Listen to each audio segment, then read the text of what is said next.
Yo, what's going on, everybody? Welcome back to another fantastic edition of the His and Her Money Show, where we are helping you to get better money, become a better couple, and live a better life. We are excited about today's episode because, man, y'all have been hitting us up, asking questions about the stock market because there's so much going on in the stock market. And a lot of people have a lot of questions, wondering if this is a good time to get in the game. Did I miss the wave? Should I wait? What should I buy? How do I get started? All kind of questions. And so we heard you. And so we do what we do. We always bring you the best and the brightest minds on any subject that we tackle because we want to put you guys in the best position as possible to win in this game. And so we're going to do that again today, man. We got a very special guest. His name is Kevin Matthews the second, man. He's the #1 best-selling author and former financial advisor. He has helped hundreds of individuals plan for their retirement, in addition to managing more than $140 million in assets during his advisory career. And by 2017, he was named one of the top 100 most influential financial advisors by Investopedia. So that's what we are bringing to you guys today, man. So y'all give a warm welcome to our friend Kevin Matthews. What's going on, Kevin? Not much. How you doing? Doing all right, man. Super glad to have you joining in for us. And listen, everybody that's in the crowd, man, as you come in, don't be rude. Say hello. Let us know that you're in the building so that we can show you some love as well. Let us know who you are and where you're from. All right, Kevin, yo, the internet has been going crazy over the last few weeks and especially the last few days, right? Because the headlines are reading about Tesla and about Apple stocks splitting and how this could be a great opportunity to get into some very expensive stocks at a much lower price. Now, this is the way it's being put out there in the streets. Now, I want you to help us bring some sound reason to the situation that's going on. So for starters, what the heck is a stock split and what does it mean? Right. So a stock split is a simple thing. So what we do is we take a stock and split it into smaller pieces. For example, if I have a $400 stock, which is what Apple was prior to this, and we do a 4-for-1 split. So now I have one share for $400. Now I have 4 shares for just $100. If you think of it like a pizza, you're just cutting it up into smaller pieces. It's the same pizza. It's going to taste the same, but now I have more slices. That's all it is. It is just a cosmetic change. You didn't make any money. You didn't lose any money. You had one giant $400 stock, and now you have 4 pieces that are $100 each. So, okay, the price split, company didn't change. Still the same company, but for someone who is on the outside looking in, meaning that they are not currently invested. Let's talk about these two companies. Everybody's talking about Tesla. Everybody's talking about Apple. So if I am not currently invested in these two companies, when I see this news, does that say to me, this is an opportunity to get some pricey stocks at a not pricey price? Is that good news for me? For most people, that is good news because we have a psychological perception of things. For example, before today or really tomorrow when everything settles, Tesla was like $2,000 a share. And to the average investor, we think, well, it can't get much higher. That's way too expensive. But now once it splits and it's maybe $200 a share or $300 a share, we now feel more comfortable and think that, oh, now it can go back up and I feel better about investing in it now. So this is an opportunity for most people to jump back in. The good thing, too, is that we have research going all the way back into the 90s and early 2000s that say that in the years that a company does a stock split, it actually performs a lot better than the overall stock market. So that is a good signal, too. Okay. Why does a company, you just led me to that next question. Why does a company like Apple Tesla, because these, by all accounts, seem to be powerhouses of companies. Why, from their vantage point, do Mhm. they decide, hey, let's do a stock split? Yeah, the reason they do it is to make their company look more attractive to people like me and you. Because again, once it gets too expensive, you're only going to have but a few people to really invest in it. Amazon is $3,000 a share. A lot of people don't want to touch that, even though you can get fractions and things of that nature. But most people think, hey, it's too expensive. I personally am going to stay out of it. So that really only leaves the large companies, the billionaire investors that can buy and sell it. But once it comes down to $100, $200, people like me and you are more able to jump into it. And that's going to continue to push the stock forward. So that's why a company would do that. Okay. And so because of this, they have adjusted the price because Mm-hmm. they want to get new lifeblood into their company. Now, give me the perspective of the person that already was an investor in Apple or already was an investor in Tesla. And they got in, like you said, not too long ago, Tesla was at thousands of dollars for one share. Apple was at like $400 or $500 for one share. And now these prices, because of the split, have come down. So for that person who was already in, did they get hurt or are they okay? That's a great question. Today, it looks like they got hurt. It will. I checked my account today as well. It said that I lost 60%. That is not true. The reason why it is because again, the math is still the same. So 400 times one is the same thing as 100 times four. All it is just a cosmetic shift. It's like putting paint on your car. It's the same car. It's going to go just as fast. Everything is just the same, but it just looks different. So after today, probably tomorrow or on Wednesday, you'll start to see it and you'll be right back where you were. So investors who are in it early on, you're going to be at the exact same level. You didn't make any extra money. You didn't lose any extra money. So when you say it'll be back, are you saying like, so like right now the Apple is like one something? You saying by Wednesday it'll be back to the price that it formerly was? The percentage wise. So if I was up 10%, then I'm still going to be up 10%.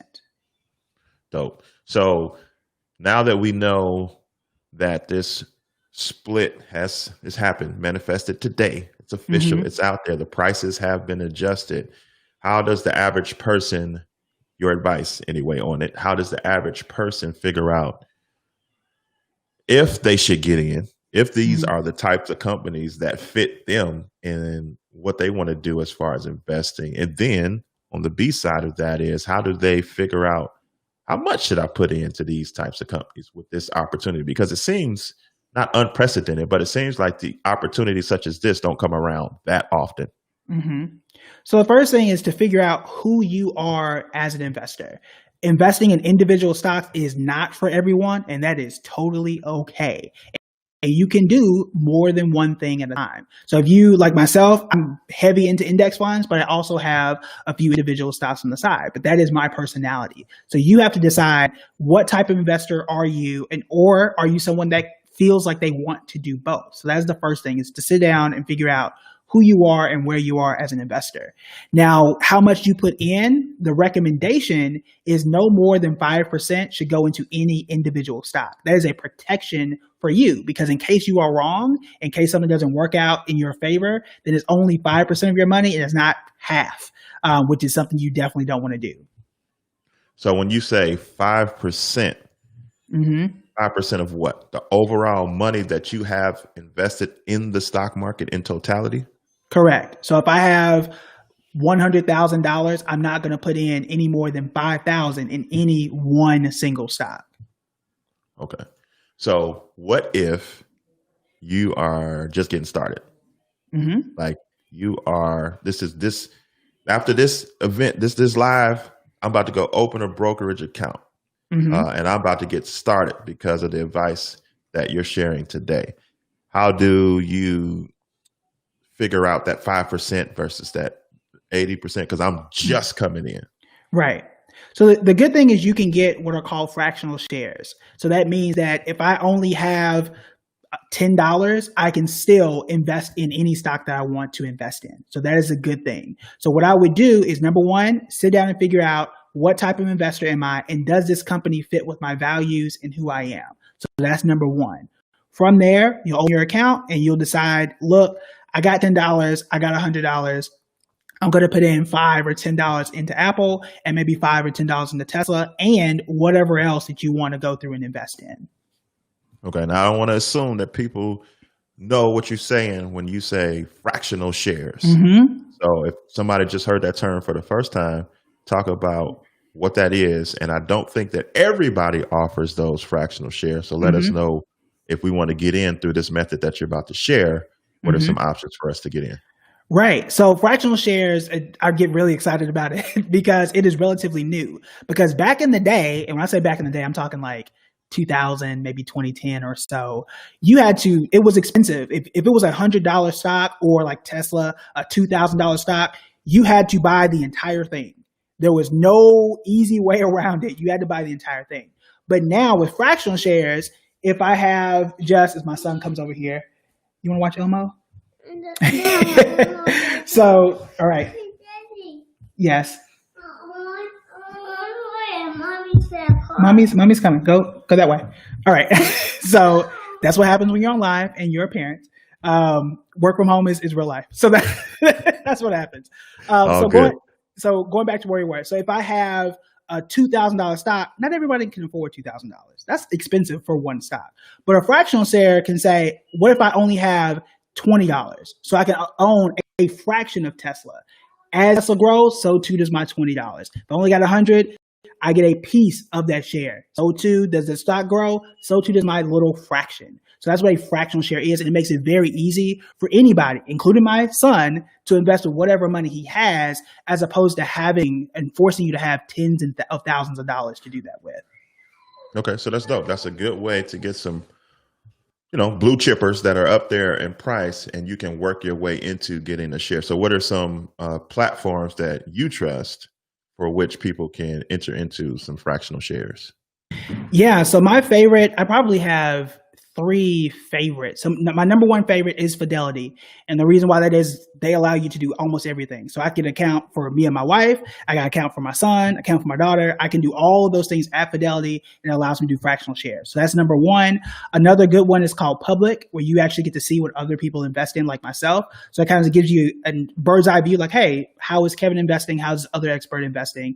And then Cash App is another easy one too, where it allows you to do fractional shares as well. All right, now you brought up Cash App. Now I heard pluses and minuses there. Like it's real, it's legit, because you hear Cash App and there have been some, controversies about money coming up missing and all that type of stuff. So you're saying Cash App is a legit platform that we can get into this fractional share game? To invest in the stock market, yes. Now, if you're sending your money to somebody, I can't help you there. But if you're looking to actually invest in a real stock and a real investment, it is legitimate there. You are good there. But if you're sending it to somebody and you have to recruit people, that's not where you want to be. Dope. All right. So now you done give us some things to think about as far as what's going on currently. And I want to back up to the whole stock split thing. For some people, you've enlightened us that this could be an opportunity, right? But now they need to kind of get their ducks in a row to get the money where it needs to be in order to invest in these stocks now that they're at the split share prices. That may take a few days, right? Even if you open up an account today, and they may say, well, it takes 2 or 3 business days for your account to be green lit and ready to go. Will they potentially miss the opportunity here? Like, is the price going to shoot back up, or do things like this, historically speaking, take time to creep back up to the levels that they were just at?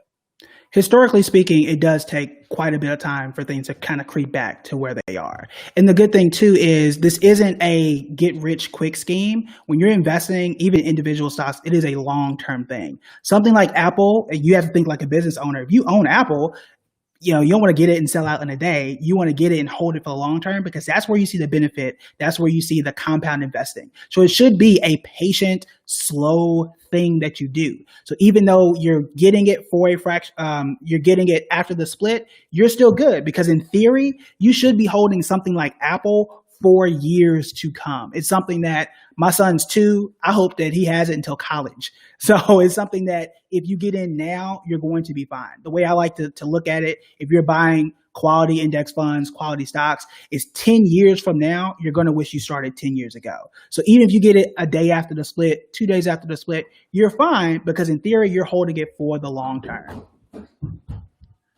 Since you keep bringing him up, he's even made an appearance here today on the show.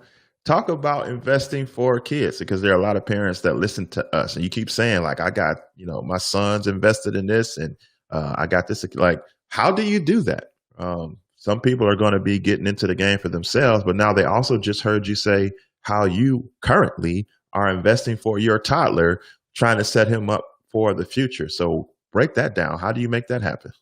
Yeah, so this is why I brought up Fidelity as one of the first ones that came to mind, because someone said, like, what about Robinhood and what about these other apps? Those are only for individual accounts right now. So I can only help myself there. But Fidelity has what we call custodial accounts, which means that I can invest on behalf of my son when he's 18 or 21, depending on your state. That money becomes his. So what I'm able to do, open up his account, put in as much as I can, choose any index fund or stocks that I want, and allow it to grow over time. And the older he gets, the more involved I want to get him into it. So he's picking his own stocks. He's getting used to managing his own money. And when he's ready, he can take it and manage it on his own. Oh, okay. Now that's dope. So if I want to get for me, I open up a traditional brokerage account. If I want to get for my kids, I open up a custodial brokerage account. That is correct. Dope.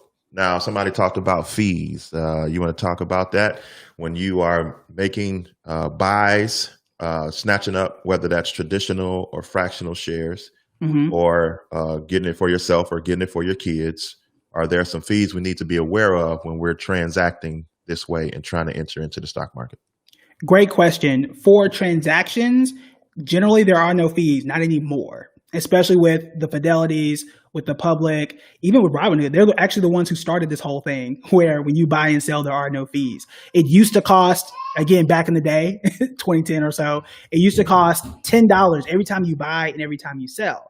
Nowadays, in most places, you're not paying anything to buy and sell stocks or ETFs. Nice. Okay. So you talked about Fidelity as a good place to start if we want to do not just us, but some family oriented. Some people are on here single and they're just trying to get themselves in the game. Is this a good time to get into the market? Like, take the news that we're just talked about with Tesla and Apple. Prior to that, if we were looking at financial news, it was like kind of doom and gloom when it came to the stock market. It made it seem super scary. Made it seem like maybe this ain't a good time to get into the game. Yeah, it did. Since you're not new to this is what you've done professionally for quite a while. What do you say to people who are wondering, is this a good time to get into the stock market? That is a great question. So my answer is still the same. And it was the same in March when things weren't looking great. The answer is yes. It is always, in my view, is always a good time to invest. It just depends on what you happen to invest in. And the reason why we say this, or the reason why I say this, is because the wealth that is going to be created in 2030 and 2040 are the people who are investing right now. The people who are wealthy in 2020 were the ones who invested in 2008 and 2009 when it was not pretty to do so. And even going back to March, we actually came back. I think it was actually on Friday. We actually broke even. That was one session since 2008, and we've already recovered from it from a stock market perspective. So the key is, again, 10 years ago, you're going to wish you started 10 years from now. Everybody here wishes they would have invested in 2010. Everything was cheap in comparison now. And 2010 wasn't always the best year. We're 2 years removed from 2008. Like that, everybody back then would have told you this isn't the best time. People in the dot-com bust, they would have told you the exact same thing. This is not the time to invest. It was the dot-com bust. It was 9/11. That's just not the time to invest. However, those that did profited greatly at this point in time. So again, the wealth is going to be created in 2030 and 2040. This is the time right now. It's going to take time. Doesn't mean it's going to come up every single day or that it's going to go up in a straight line. But those who invest over time are usually the ones that do the best. Dope. Now, comments are going crazy about the term index funds. So for everybody that's asking, and this is very similar to someone else asked about an ETF, all right? Index funds are a type of mutual fund. So we started this conversation talking about individual stocks. Individual stocks is when I buy a share of one company and I'm invested in that one company based on that share. If the company does well, my money does well. If the company doesn't do well, my money doesn't do well. A traditional mutual fund is a collection of companies inside one fund where I can put my money into this fund and my money, my risk gets spread out amongst these companies. The next level is index funds. That's what Kevin kept referring to earlier. An index fund is a type of mutual fund, but the difference is it is a fund based on all the companies that are on a particular index. An index is something like the S&P 500. You may have heard that term, or NASDAQ. You may have heard that term. Those are indexes. And so every company that's on that index, if you get an index fund that is tied to the S&P 500, when you put your money into that fund, it's spread out over every last company that is in that index. And so it brings your risk down a little bit more. Index funds are not trying to beat the market. They're simply matching the market. So whatever the market is doing, that's what your money is doing. Are there any other nuances that I'm missing, Kevin, when it comes to index funds versus traditional mutual funds versus individual stocks? No, but I do have an example that I think will resonate a lot. So I'm assuming that you are a Chicago Bulls fan. Is there another team? I don't know any other team than that. All right. Well, you're a Chicago Bulls fan. I saw someone from Detroit earlier. The way I like to explain it is buying an individual stock is like buying the Chicago Bulls. Maybe they're good, maybe they're not. You never know, right? But an index fund is buying the entire NBA. So it really doesn't matter who's in the bubble. It doesn't really matter who's going to win the championship. I own the entire league. So that's the difference. So it spreads everything out across the teams or the index versus hoping and praying that this one stock does well or that your specific team does well. So that's how I explain the difference between an individual stock in one team or an index fund in the entire league. Yeah. So for us personally, you guys, if you've been rocking with us for a while, you know that our foundational investment philosophy is index funds. But as of late, we've been saying maybe we need to add on top of all the index fund investing that we're doing some individual stocks. And so Kevin is a super trustworthy voice and has a super high knowledge in this area. That's why we brought him on to share his knowledge with you. So what's your personal philosophy? You talked about 5% of the overall picture being in individual stocks. So for you, how do you bake your stock market cake? Yeah, that's a great question. So for me, I have a good chunk of my money in index funds because it's difficult to remain non-emotional and to choose and try and choose the best stocks all the time. So for me, I would say close to 80% of my money that's in the market is in index funds. That extra 20%, that's where I'm going in and choosing individual stocks and trying to get just a little bit better than the overall market. And the reason that I personally do that is because in some cases, like in Apple, and Apple's going to do, or at least in the past, Apple has done a lot better than index funds. But also, when the market dropped, it was stocks like Walmart, Costco, Dollar General that actually went up during that time. So it kind of protects me a bit as when the market drops, those kind of stocks kind of protect me. So I'm not losing nearly as much as the average investor would.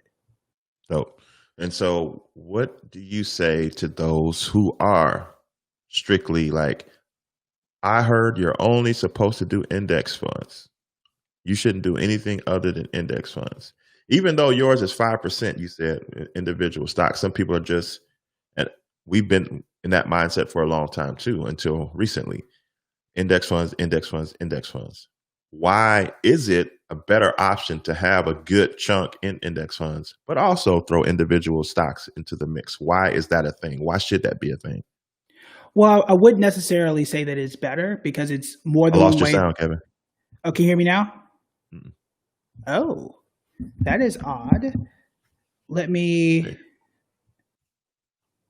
Okay, can you hear me now? Because everything is Okay, say something.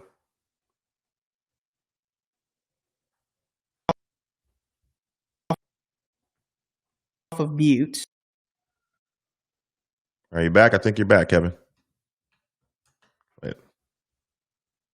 Hold on a second. Let me see something.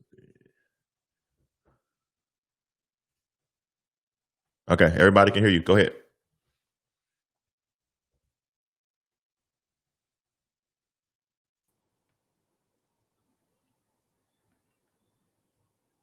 All right, we just lost our sound. Everybody stick with us. All right, I can hear Yep. you now.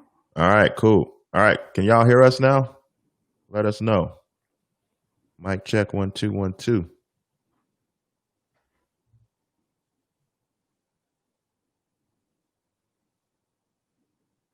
Mic check. Y'all still can't hear us? Okay, it looks like we are back.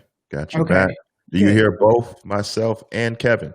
Put a 2 if you hear both of us. Put a 1 if you hear one of us. All right, so we're good now. All right, so that whole answer you gave got lost in the matrix. So can you rewind, hit the rewind button Gone forever now. and break it down one more time? All right. So I was saying that as someone who has seen 140 million, like have managed both sides of the house, if you will. So there is no right or wrong way. I've seen millionaire investors who only do index funds. I've seen millionaire investors that do individual and index, and then some that don't do index at all. So I don't like to say that there is one that is better, but there is one that is less stressful depending on who you are.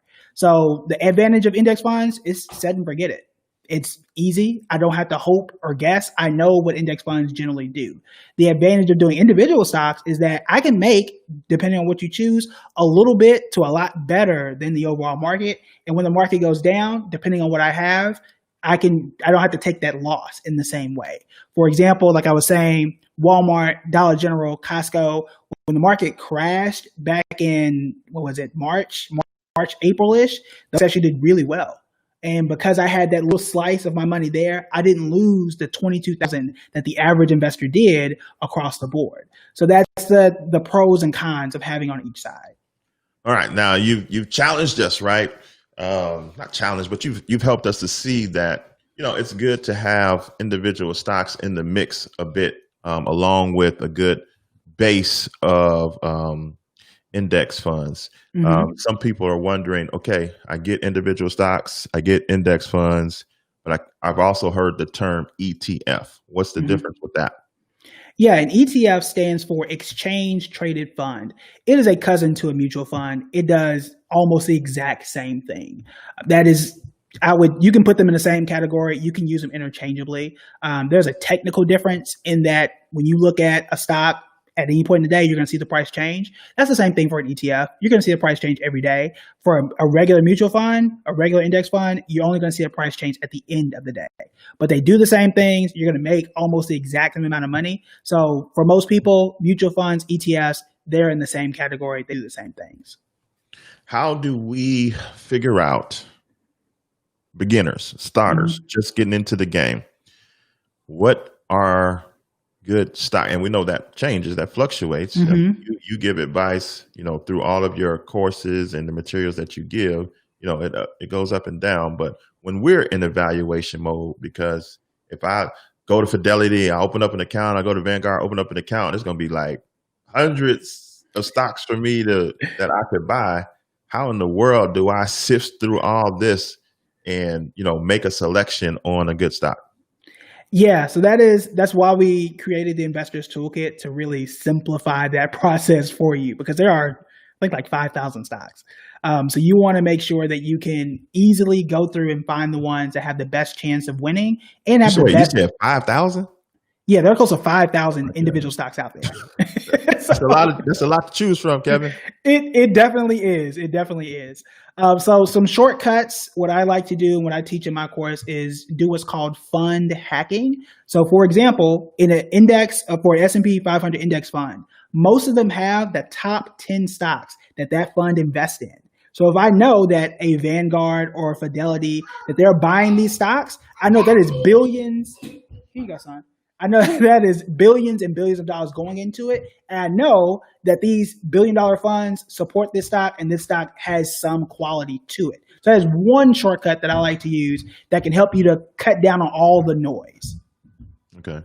And I know that one of the important things when you're getting started, I learned this in your course, as a matter of fact, is to find your risk tolerance. Because it's one thing, I think we want to just get in, we want to look for companies, we want to say, yeah, I own a piece of this, I own a piece of that. But you're saying before all that, we need to figure out how much risk we can take. Why is that important? Number one. And what is your advice on figuring that out? Number two. Yeah, so you want to again figure out what fits for you. I like to say, like a roller coaster. Like at a certain age, you just don't do that no more. Like it's just not for you anymore. You want to get stocks that fit for you. For some people, I'm someone who likes more. I'm more of an Apple person than I am a Tesla person because Tesla is a really fun. Some people would call it fun. It's definitely a roller coaster, but that's not for everybody. If you don't know what your personal risk tolerance is, you're going to invest in things that may not be the best for you. There are people who are very conservative investors that think I need something that's solid. I like Coca-Cola. It's not going to make a bunch, but it's also not going to lose a bunch. Well, some of those people tend to do like Bitcoin. And that's not a place that you want to do because that risk tolerance is extremely high and it doesn't match who you are as an investor. So just like you want to make sure that your shoes fit, you want to make sure that your investments fit for who you are as well. And that may be different between you and me, between me and my son, between my wife and I. Historically, the stock market is one of the most well-known, most successful ways that people have built wealth long term. But still, not a lot of people, especially not a lot of people that look like us, are invested in the stock market. Why? And what can we do to fix that? Yeah, I think historically, well, one, I think it's 61% to 31%. 31% of African Americans own individual stocks, and close to more than 60% of white Americans own stocks. So there is a gap there. A portion of that, especially in the past, was because it was not accessible. Only 2% of financial advisors look like us. That's it. Just 2%. And back in the day, you had to have $100,000, $200,000, in some cases $250,000 to even sit down with an advisor. There was no app where you could sit down and do this for yourself. So if you didn't have the money and the people that knew how to do this didn't look like you, a lot of us were shut out. And that's one of the reasons why I left the profession. They told me that I couldn't see people. Wait, Kevin, hold up now. You just said there was only 2% in the industry, and then you're going to leave. You just lowered the percentage, man. Well, let me tell you why. So one of the reasons I left is because they told me that my bar was 250,000. That if they have less than that, they got a dollar less, you can't see them. Well, what am I supposed to do for my grandma? What am I supposed to do for my parents? What am I supposed to do for me? Or people who graduated with me. So I wanted to be able to help everybody and help people where they were. Even if you got $100, I want to be able to help those people. So that's why I branched off and I do this full time because I can help the people who actually need it. So that's the reason why we just haven't invested in it. And it used to be more expensive than it is now. So thankfully, with a lot of these apps out there, you can get fractional shares so you can invest where you are. There aren't minimums anymore like there used to be. And it's a lot more democratized. And you have people like me and yourself out there preaching the message of investing and taking care of yourself financially. All right, we're going to get back to the conversation, but you do have a toolkit because a lot of people have a lot of questions. They want to make sure they get started in the right way. So tell people about what's in the toolkit and what they'll learn and how this will help them kind of do this stuff the right way, because you can get burned in the stock market. Let's not trip. All right, you got to have some type of strategy in any type of wealth building attempt, but especially when it comes to the stock market. So talk to them about the toolkit. Yeah, the Investor's Toolkit, I always say, is the easiest step-by-step investing course on the planet, flat out. Everything that I teach you is divided into 7 modules, and I give you every single piece you need to choose the right investments for you, how to reduce your risk, and how to test drive a stock. A lot of us say, oh, I want to get this stock because you think it's going to do something. Well, what if I could show you a way to give you a concrete number, yes or no, you would have made money or lost money? That's what I show you in the course, and it helps you to put you in the position to win both now and in the future so you can create wealth for yourself and generational wealth for others. All right. So in addition to your toolkit, what are reputable ways that you should stay abreast as to what's going on? Now, let me preface this conversation. Now, I used to read all the stuff, right? Back in the day, I used to read all the Black Enterprise, the Money Magazine. I used to watch Kramer screaming all on the screen, buy this, sell this, da, da, da, da, da. But some of that stuff is pointless, in my opinion, because it's a business, right? The industry of the stock market is a business, right? Where there are networks and publications that are in business to persuade you in certain directions. Again, that's why we have you on, because you are a trusted voice, somebody that we know that we can trust. For the average person out there listening, they want to get started. They're about to get your toolkit. They're about to get their knowledge base up. How do you stay abreast? What are the best places to stay abreast of what's currently happening with the market that we should be paying attention to? Yeah, so I would say two resources that I like to use just to stay abreast of what's going on. So one is Yahoo Find alerts about the things you're interested in, Microsoft or Apple or any stock out there. I can set an alert, and anytime anything important happens with that stock, it'll let me know. It tells me about the unemployment numbers. Anything that's important. Hey, look, this is what you need to know today. That's how I learned about the Tesla stock split. I was minding my own business. I got an alert, like, oh my God, this is a big deal. So Yahoo Finance is one. I also like CNBC because they write things really easy to understand and say, look, this big thing is happening. Here's how you can understand it. So those are my two go-tos for understanding what's going on in the market and what's important to pay attention to and what's not important to pay attention to. What's your advice for people who know they need to be building wealth, who know they need to get in the stock market, but they just have some fears about it, man? That could be fears that were passed down to them. That can be fears based on their own interpretation of what they see in the headlines and the news. So it's like they have this ping pong match in their brain, like, yo, I need to be investing for the long term, but this looks scary. What's your advice when you come across people like that? So the first thing is that is okay. Like that is normal to feel that fear, and it is normal to feel like this is unsafe because you can't like grab it or touch it, right? That's what I hear a lot as well. I like this house because I can hold on to this house. I can live in this house. So number one, know that that fear is normal and that is something that happens. Number two, you want to make sure that you are paying attention to the history of the stock market and see how things have performed in the past. For example, for anyone that has invested for 5 years or average investor, the stock is up 97% of the time. When you hold a stock for 3 years or more, there's an 86% chance that it is going to be positive. Like I understand like the fear when you are looking at it and you're seeing and you're hearing these headlines, but the headlines are always day to day. Day to day, day to day. They almost never look at year to year or decade to decade. And that's where you want to be as an investor and trust the stats and trust the history as opposed to the news that just flashes you what happened in a single day. Cool. Hey, guys, if you got questions for Kevin, we'll try to take a couple of them, type them in the chat real quick. So, Kevin, a lot of people, when they start with their company's 401k, 403b, 457, blah, blah, blah. They go to HR. They get the little packet. It's got a mountain of data. It's got a mountain of choices. How do they figure out how they should allocate their money when it comes to their company's 401k options? Yeah, there is. So we talk about this in the toolkit because that is a very big question. The easiest way to answer that question really goes to, again, that risk tolerance. And there is a rule called the rule of 110. You take 110 minus your age. That gives you what percent you should have in the stock market, and you have stock market funds inside that 401k, and the remainder go to bond funds that are in your 401k.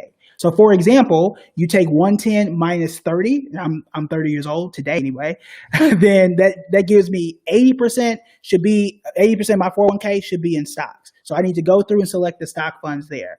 The other 20% of my 401k at work should be in bond funds. And that's going to give me the right amount of risk and put me in the right place for where I am as an investor. So that's just one way. There are several others, but that's like the easy rule of thumb way to do that. Okay, so a couple people asked similar questions. So the two resources that Kevin said that he is his go-to is Yahoo Finance and CNBC. Yahoo Finance and CNBC. Here's a good question. What is the required balance to start one of these brokerage accounts? Do they vary from company to company? In most cases, not anymore. There used to be one, especially for the ones that I mentioned, Fidelity, Public, even TD Ameritrade, Robinhood, all of those are zero minimums to get started. Okay. And to our earlier conversation about the Apple stock split, someone asked, do we need to do it today, meaning buy, or can we wait until the end of the week to get in?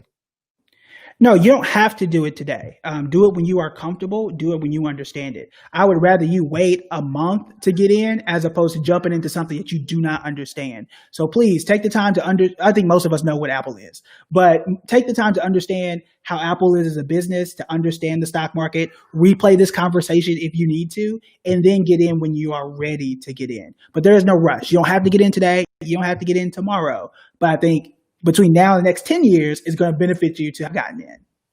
So you talked about fees as far as buying, trading, and stuff like that. But someone was wondering, are there any monthly fees that go with these accounts, brokerage accounts?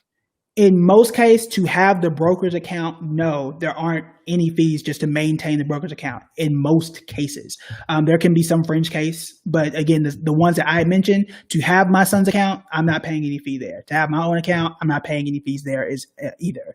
So the only fees that you might be charged is inside of any mutual fund that you may have, but you want to call and ask that brokerage, what is the fee there? Because some do charge fees, some do not.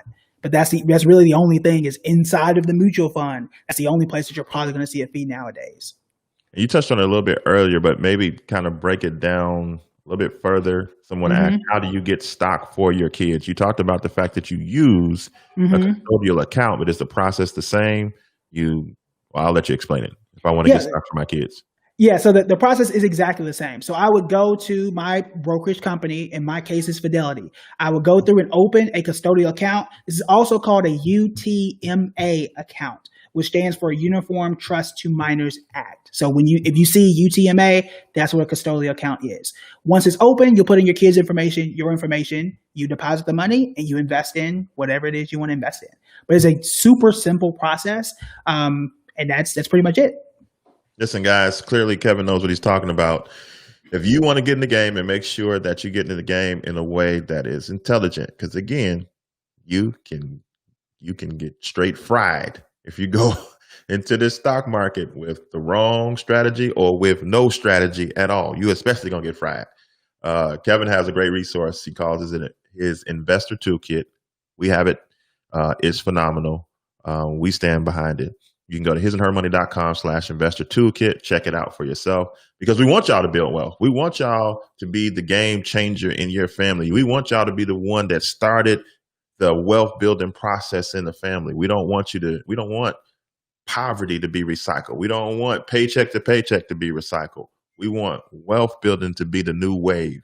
And one of the best ways you can do that with the right strategy, with the right help, is through the stock market. So be sure to look right there and check out Kevin's investor toolkit.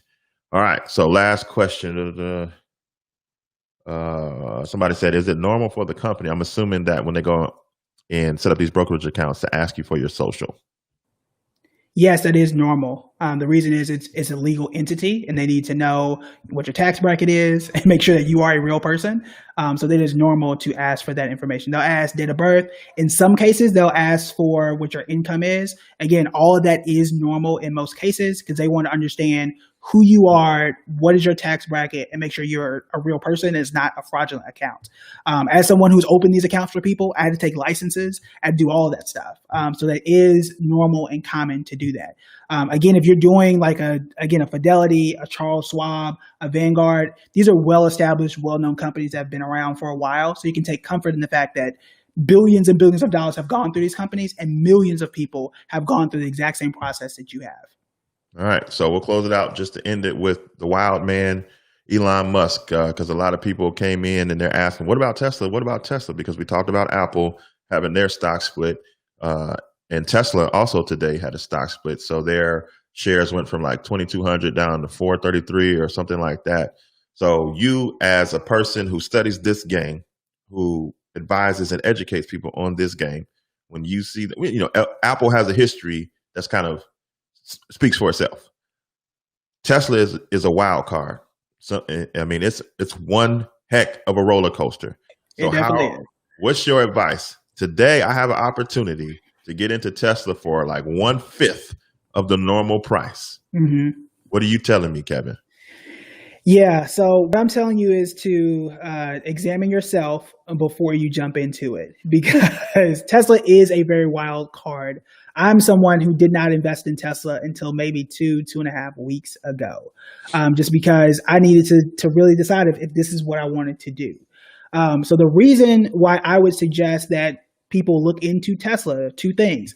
Number one, limit the amount of money you put in Tesla if that's something that you want to do. So, like I've always said, and like we had said earlier, go by the 5% rule. So, of all the money that you're investing, put no more than 5% into any one stock. So, if it does not work for you, you are going to be okay. That's number one. Number two, Tesla has the potential to be one of the best stocks over the next 5 to 10 years. So, not investing now, you could be looking back and say, man, I really missed out on something.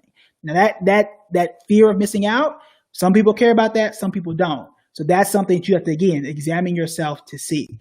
But the way that we see as financial experts, we think that Tesla is in a very good position, and most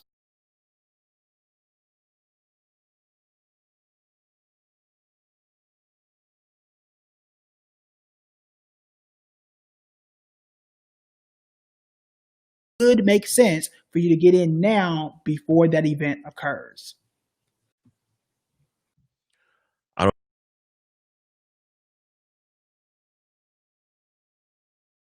don't Tesla, from the financial expert perspective, is in a good position, and then it kind of cut out from there. If you just want to give Okay. it briefly, you don't have to give the whole thing.